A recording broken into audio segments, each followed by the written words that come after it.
Yeah, morning. I've kind of changed the dressing room a little bit to give it a bit more of a me vibe and a little bit less of the Arnold vibe. So I'm feeling very relaxed, Piers. Yes, and coming up, we're going to be talking about Dancing on Ice, which kicked off this weekend. All that's coming up after the break. See you in a second.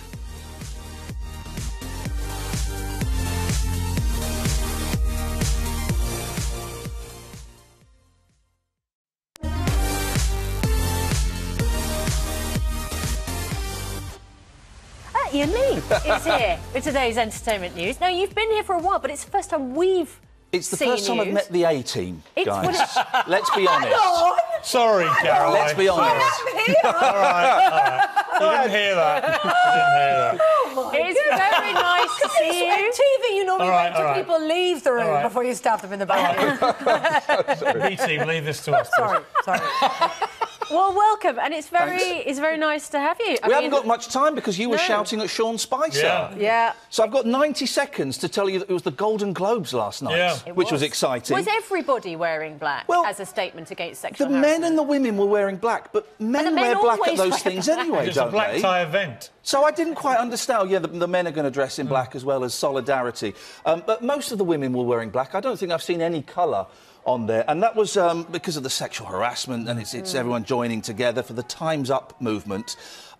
The star of the show, though, was Oprah Winfrey, who is fantastic, and everyone loves Oprah. But then she got up and made this rousing, wonderful speech, and people are now saying that she's a potential president. I don't know how they get that just from her doing a speech. Well, maybe she would be amazing. Well, because her lifetime partner, Stedman, was asked by the LA Times tonight in Los Angeles. He was asked, will she run? And he said, if the people want it, she will definitely run. Wow. Now, I've never, ever heard him say that, let alone her. So I think this is an orchestrated thing. I think Oprah's probably looking at it thinking, look, this female empowerment bandwagon is running big in America. Anti-sexual harassment, anti-sexual abuse. Is it? Well, it is a bandwagon in the sense that everyone is jumping on it, right? For good or bad reasons, they're all jumping on it. What it means is that... What would be a bad reason for jumping on an anti-sexual harassment, anti-sexual abuse campaign? There's no bad reason, except I think some of the people involved in it have less clean motives than others, I think.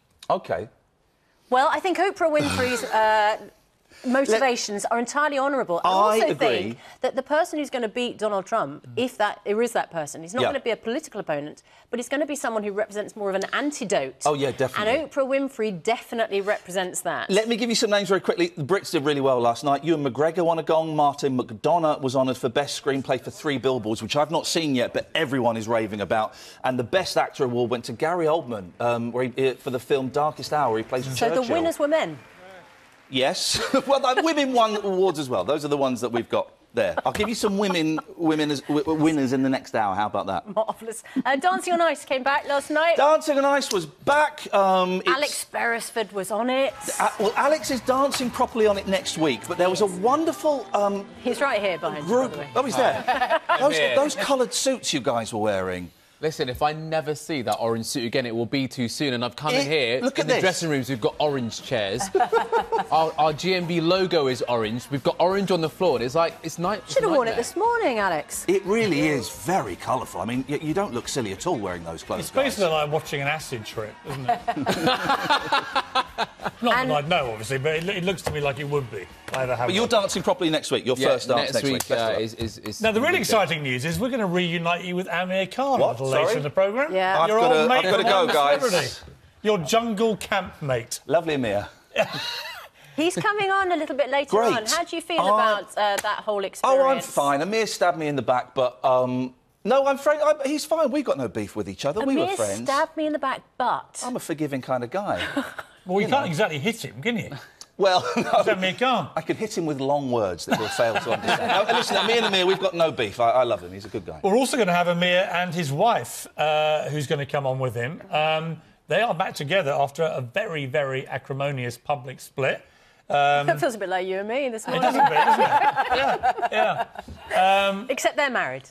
They are married, and they'll be back on as well. So we'll have the reunion with Iain. Perhaps not quite so cuddly. Oh, it'll be fun. And then we'll have the reunion with Amir and his wife. So going to be quite a fascinating hour coming up.